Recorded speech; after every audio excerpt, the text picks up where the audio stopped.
watch out, too, because that's dangerous. You don't want to end up like Ding Dong Ditch Mitch. Who's Ding Dong Ditch Mitch? Oh, I'll tell you who he is. So there was this kid I went to high school with named Mitch who liked to ding dong ditch. His parents were rich. He shopped at Abercrombie and Fitch. He had this weird twitch, and he had perfect pitch, and he loved Lilo and Stitch. And his mom was a, well, you know what rhymes with Stitch, a whore.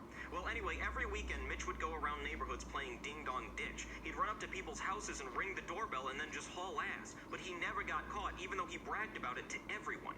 Until one day, he decided to ding dong ditch the wrong house, the Ding Dong Ditch Witch. He went up to her house to ring the doorbell, but just before he touched the doorbell, the Ding Dong Ditch Witch pulled out her wand and gave Mitch an itch that turned Mitch into an itchy little bitch. I'm talking he was so itchy all the time after that. He would itch in class, and people would think he had a disease. He would itch all day long. He couldn't sleep because he was so itchy. He would even itch while he was driving, and then he crashed his car into a ditch. He was paralyzed from the neck down, and his nose would itch, but he couldn't give it a scritch. That's a word. That's a word. It means the same thing as scratch. Look it up.